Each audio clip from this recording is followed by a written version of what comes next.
5+5 game on chess.com. My opponent opens with e4. Let's play a Sicilian today.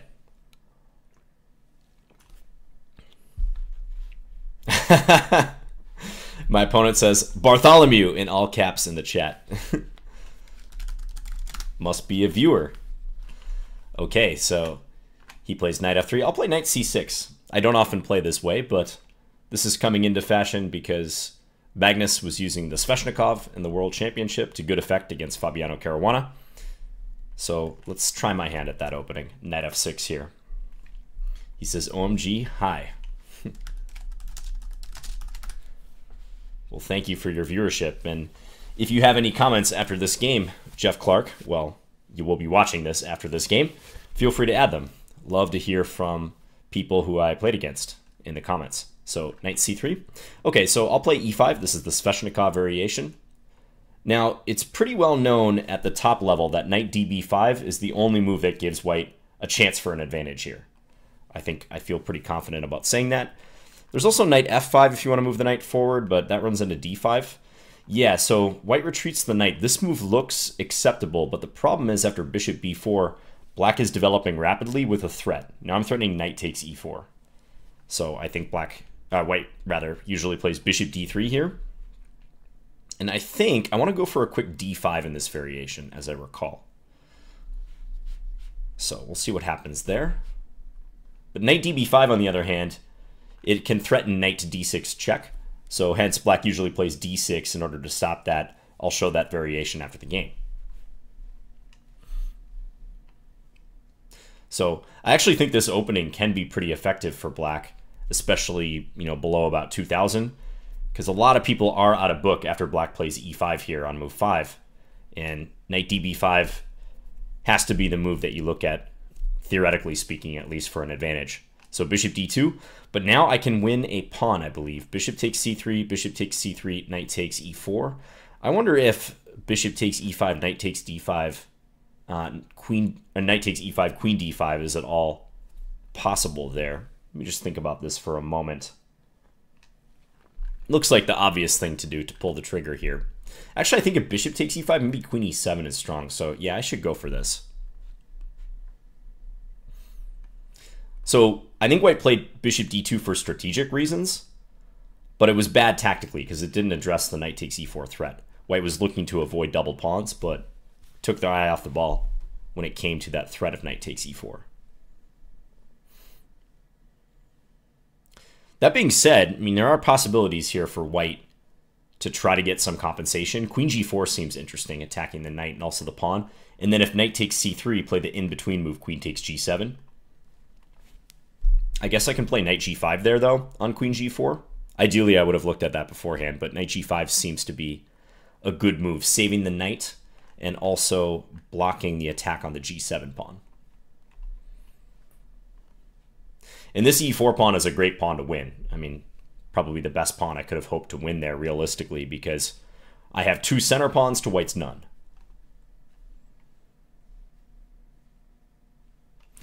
If I were white here, tough to say exactly what to do. I guess I would maybe move the bishop back to d2 or try to get developed. Okay, yeah, bishop takes e5. So this is interesting because after knight takes e5, I think Mr. Clark has in mind the queen d5 idea, attacking both knights. But I do really wonder about this queen e7 move. This was my intended reply to bishop takes e5. But I'm going to pause right now just to scan the board for a second. I can also... Okay, I was also thinking if I could somehow attack f2, but I don't think I have time to do it. I think queen e7 is probably the move here. And that's an important alignment thing to keep in mind. So queen e7... There's no pawns on the e-file. There are just two somewhat shaky pieces blocking the way between the opposing kings. So often in that situation, whoever can put a major piece on that file, in this case it's the black queen, will have the advantage. So if bishop takes g7, I can play knight c3 with check, discover check on the king, and I'll be picking up that queen, whether white leaves it on d1 and blocks the check somehow, or plays queen e2, I can take it with the knight. So that is an issue.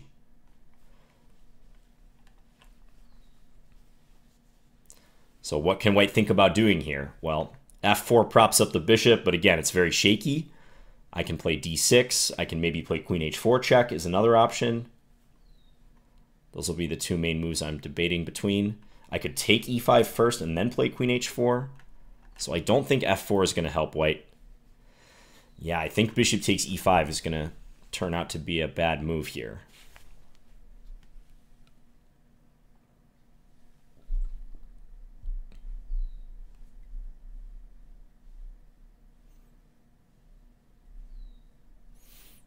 Yep, bishop takes g7, so hitting the rook, but allows this check here. And I like that check better because it's going to go after the queen. I could also try to throw in rook g8 first and then give the check, but that gives white a chance to only lose the bishop. So I think probably better to do this, go take the queen. Yeah, let's go ahead and play that, check.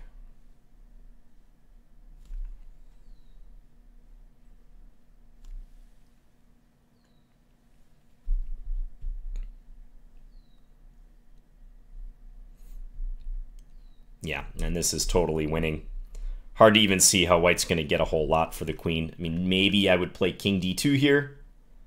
Or, in fairness, white can play bishop e2, and then after knight takes d1, bishop takes h8, and claim that my knight is trapped. But I can take on f2 if I like. I can maybe play f6 and queen f8 and go after that bishop. Maybe that's the best thing to do.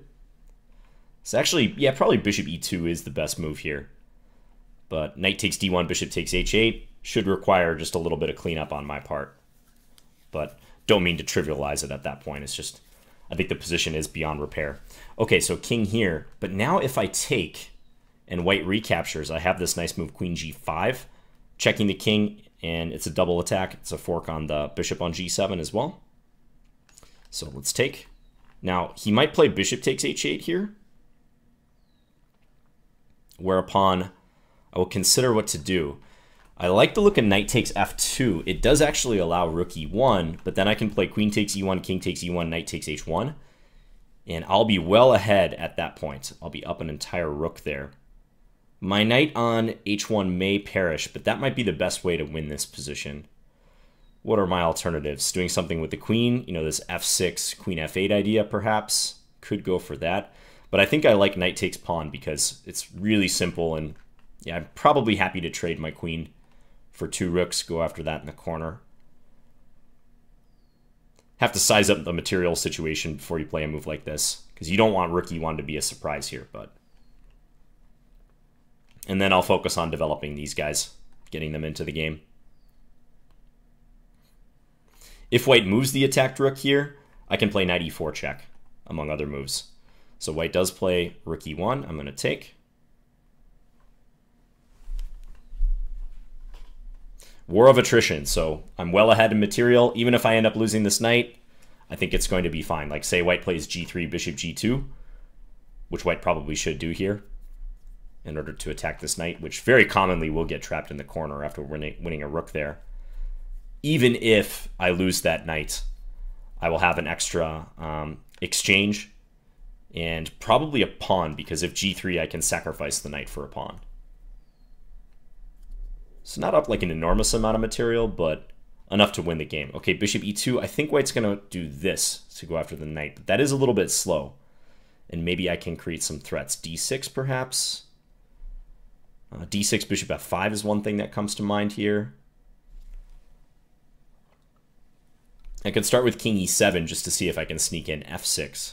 But I think I'll just play d6 first. Yeah, time to get this bishop involved.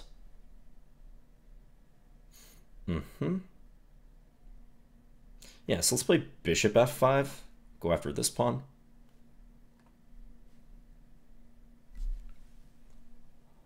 And now maybe king up to attack this bishop.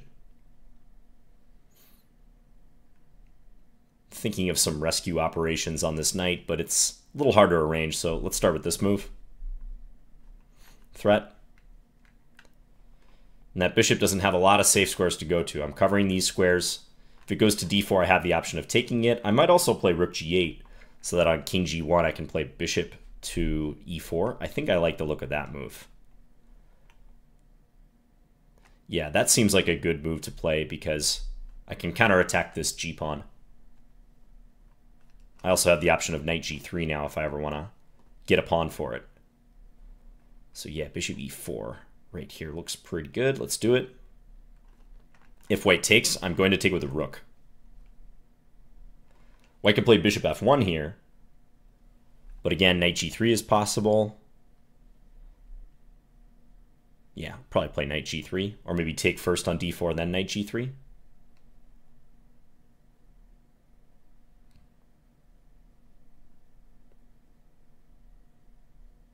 Bishop f1, I think, is definitely the best move, though. Trying to keep fighting. Okay, so now I was saying I was going to take on g2 with the rook. Just scanning to see if there's any other moves that are tempting here. Bishop takes, king g1. I could do some sort of discovery, but I think white defends in all cases. So it's a lot more unpleasant if I take with a rook and line up with their king. Threaten discoveries. White can play bishop d3 here, interestingly, but I can move my rook to g4 or maybe e2 or even bishop f3 perhaps. Okay, and he said, well played. Thank you for the game. I love your videos. Well, thanks again, GiofClark. I apologize if I'm not saying your username correctly, but really appreciate that. Just telling him that I'm going to post this tonight. Okay, so some tactical complications early on. I did win this pawn, and then, you know, I like the idea behind bishop takes e5, because I believe his intention was knight takes e5, queen d5, hitting both knights. But it just happens to be bad because of this queen e7 move. And I think my technique was decent from here. I do wonder what the computer will say about this decision. It may not like it, but I think it is important for you guys to consider when you've already won material, how can you make your life easy and simplify and win the position without having to take undue risks. And I think knight takes f2, although I ultimately do lose some material in that transaction if I lose the knight. In all cases, I'm going to be ahead by at least 2 or 3 points of material in the resulting position. And I get to clarify things. I didn't have to burn too much time. White was already getting behind on the clock. So I think it's okay, but strictly speaking, it may not be the best way to play. Now, from white's point of view, yeah, again, this is just kind of a line you need to know if you're playing the open Sicilian as white. And if you don't know what the open Sicilian is, it's knight f3 against the Sicilian defense, followed by d4, intending to take with the knight on d4. I would say this is just one variation where you have to have pretty specific knowledge to prove an advantage. And e5. e5 is strategically risky for black because it weakens these two squares. I can't cover d6 and d5 with a pawn anymore, but it kicks this knight out of the center. I think he knew that you don't want to take on c6 typically in these scenarios because black can take towards the center with the b-pawn. But yeah, knight b3 ran into bishop b4. So knight db5, Jeff, that's the move to look into. Yeah, and here after bishop b4, we'll take a quick look at the opening explorer, but I think bishop d3 is played, and I want to say d5 is what black should do at that point. Bishop d3, d5, e takes d5, knight takes d5, bishop d2, and then I think black takes on c3 with the knight, I want to say. Possibly the bishop, but doubling up the white c-pawns. Yeah, and after this, I think the position is beyond repair, but I guess if I were white, I would have probably played, yeah, bishop f1 here, again, to try to keep fighting. Bishop f1. I was planning on playing knight g3 and getting a pawn for it, but it's still a game. Black's up 3 points of material here in exchange, so a rook for a minor piece plus 1 extra pawn for black, but you know, white's still fighting.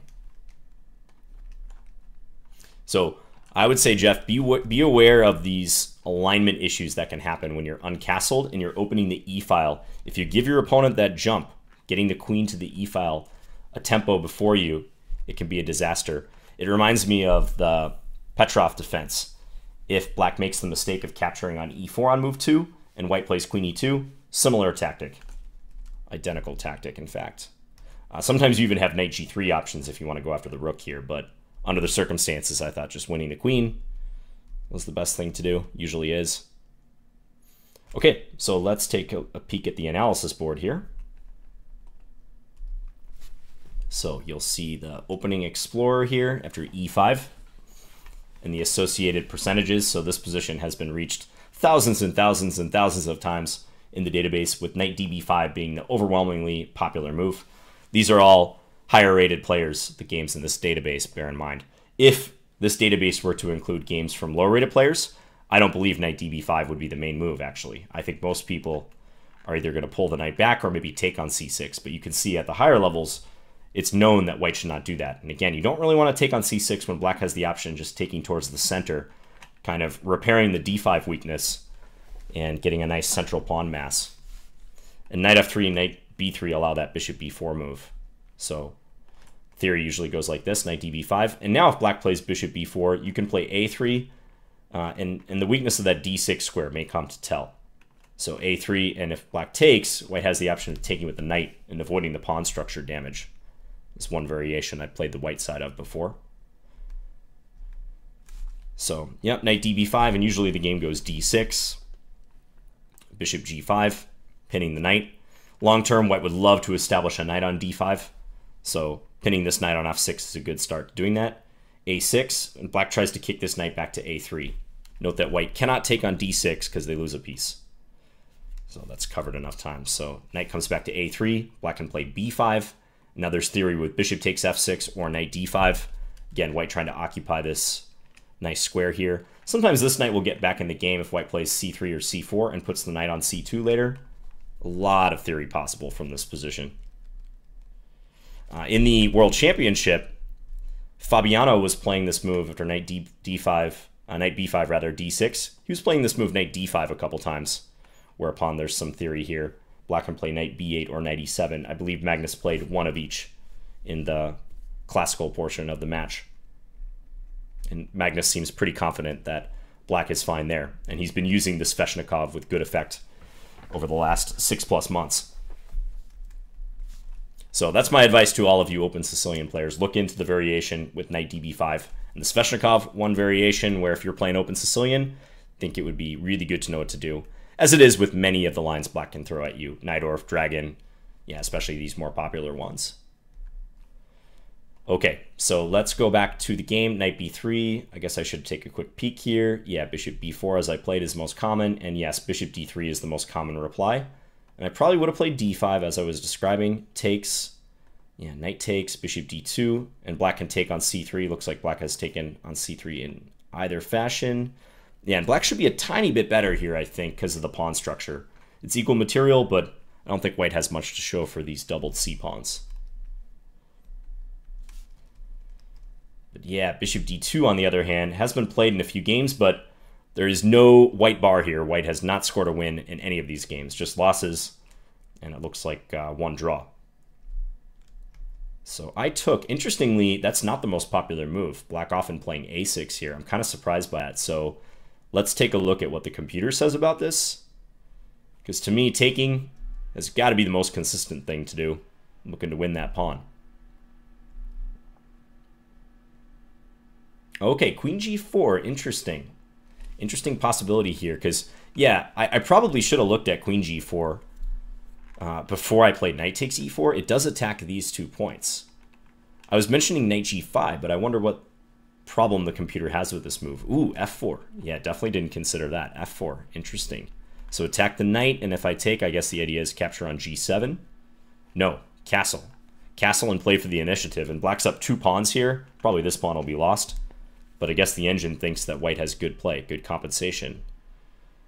Okay, so therefore, knight takes c3 is advised by the engine, allowing queen takes g7, hitting the rook, in-between move for white. Good in-between move, where white can create a bigger threat. King e7, kind of quirky, but yep, defends the rook. And now if takes, play queen g8 or h6. With interesting play here. And the engine prefers black, even though I have a king on e7, probably again because of the structural damage. White doesn't have a whole lot of pieces in the game yet. White's king is still in the open, so I could see how that assessment would be made. Queen h6, queen g6, looking for a queen trade. Okay, but that was probably white's best course of action here. And let's see what the engine has to say about bishop takes e5. Yeah, so it likes queen e7. Yeah, knight takes f2 is another move I probably should have looked at a bit here. Although I liked queen e7 so much, I didn't feel the need to dive too much deeper into that position. But that's a desperado, so if white takes, I take e5, I've won a pawn, I've exposed white's king. But I guess my concern as a human looking at this position would be if white plays queen e2, which is the second move according to the engine, looking to turn the tables on me here. So if I take, then white has discoveries they can do against me, like checking on f6 with the bishop, for instance. Or I guess I can play knight e7 there. Taking on g7, going after the rook. Computer seems pretty high on this continuation. Castling, yeah, and I'm kind of bound up here. Rook e1 coming with further pressure on this knight. But knight takes f2, desperado type move. And what does the thing about knight takes e5? So knight takes e5, blacks up a piece, but this will attack both. I guess there's queen d4 as well. Maybe they're similar. Queen d5, queen d4. Okay. Engine likes queen d4 a little bit better for whatever reason. Okay, and here too it says I can castle, give one of the knights, and then probably play rook e8, right? No, d5. Okay. So if white takes here, there's rook e8 at this point. Okay, so in this line I'm not winning any material. It's equal material, but I think the computer likes the development jump that black has. Again, I've got my king to safety. White's king is still floundering in the center on the e-file. I might be able to put a piece here. But all that said, I think queen e7 is definitely best. So queen e7, bishop takes here. And now this is the part I'm most curious about from my perspective. Yeah, rook g8, possible, but knight c3 is completely fine. Okay, so if white had played bishop e2, I would have taken here and take here. And I was mentioning this move f6 followed by queen f8. Let's see what the computer says about that. Okay, it likes it. It also says queen f8 right away. Because if the bishop goes back to c3, I can just take it. Because my thinking here is that this knight is basically doomed. Note that if I take on b2, white can play the long move, bishop takes g7 and recapture. So because that knight is doomed, I would like to try to win this bishop, which is the forwardmost piece, very deep in my position. So that's why I was liking f6 in this case, looking for this. Seems justified. Yeah, white has a check here, but I think my king should be pretty safe on this square. Just sidestep over, and yeah, that bishop's sunk. But also might be able to play queen f8 right away, like the computer's saying. Okay, so white played king d2. I took d1. White took h8. Okay, and it does approve of knight takes f2. I'm a little surprised by that. Okay, yeah, here, maybe I was too gung-ho to go for this simplifying operation. It says play knight e4 check, and then keep that knight. Yeah, that actually makes sense. Knight e4. I don't think I even considered knight e4, to be honest. Because prior to going into this, I had seen this line, and I was just deciding, like, okay, I'm going to give my queen for 2 rooks, and if white happens to spend some moves and get my knight in the corner, I'm okay with that. But yeah, I can see why the computer just likes knight e4 in this position. And something like, what, d5? Yeah, d5, just start developing. Because the material situation here, I am ahead a queen for a rook. And right now, I'm using a lot of canceling, by the way, to quickly assess the material situation. So, like, I cancel knight for knight, bishop for bishop, also knight for bishop. So the minor piece situation is equal. We can cancel the rooks as well. And I have a queen against white's rook, and then I would look at the pawns. And we see that it's equal pawns, 5 pawns each. So I'm ahead a pure queen for a rook here. I can see why the engine likes this better than what I did. But this, too, is solidly winning for black, plus 3.5 to 4. But maybe a little bit more work with this line.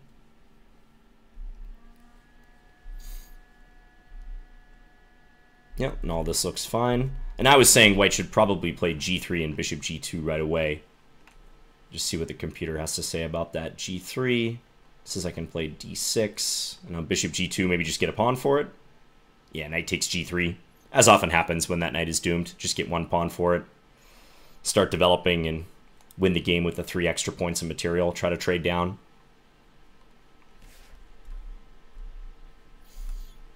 Okay, we'll just take a very brief look here. So bishop f5, I was hitting this pawn. And white saw that.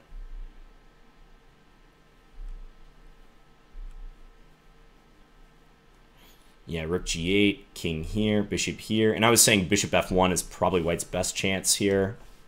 Looks to be the case. Yep, and I think I would have played knight g3 or knight takes d4 and then knight g3 just to get another pair of minor pieces off the board. Deprive white of that bishop pair. So, yeah, probably would have done that. Something like this.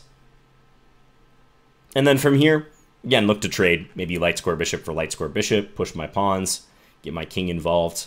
White has a strong knight on d4, but this will be slowly winning for black. Yeah, here. And now my opponent resigned. Bishop's under attack. I'm threatening various discoveries. Bishop d3 would just be kind of a clever way to try to keep the game going, because if I take, white can take here. But I was thinking just move the rook somewhere with check, where it defends the bishop. Or even bishop f3. Yeah, bishop f3 is the computer's pointing out. Keeping the discovered attack potential, and then if white plays bishop there, then I can take it with the rook. So no deflection possible. And of course, bishop e4 is not going to change anything. Take. I'm still on the diagonal, protecting the rook. Okay, so instructive game featuring some open Sicilian theory, Sveshnikov variation. If you're thinking about playing this line for black, just be aware that there are weaknesses you're creating on these two squares. But from what I've seen, at amateur level especially, white often does not know how to respond to the Sveshnikov. So I think it's a pretty good weapon, and it holds up at the highest levels of theory, as evidenced by Magnus Carlsen recently. So know to play knight db5 as white, investigate that a little bit, and also watch those e-file situations. So I was mentioning I was drawing a parallel to the Petrov defense. So I was thinking of this variation. Knight takes e5. Now it's known that black should play d6 here and kick the knight away before taking, so that this doesn't hurt black. Because if you take on e4 right away, queen e2, note, there's no pawns in the way of the kings on the e-file here, right? So queen e2, white's getting the slight jump. And I've had many, many games. I remember when I used to give simul's at the Minnesota Renaissance Festival when I was dressing up as a peasant in the summer and standing out in the dust and the heat for 10 hours giving simul's against people at the chess booth. I got into this many times with the white pieces, and invariably people would move this knight, like knight f6 or something. And I just remember always thinking to myself, I had this nice choice between knight g6 check, winning the rook, it's discovered check on the king, or as I almost always played, knight c6 check, winning the queen, no matter if the queen stays on d8 or goes to e7. So similar situation that we got in the game. All right, thanks again to GiofClark, or GiofClark perhaps, for the game. Could be GiofClark. I might be saying this the whole time. I've never seen that spelling of Jeff, so caveat there. Really enjoyed it, and I'll be back again soon with another video, guys. All right, bye.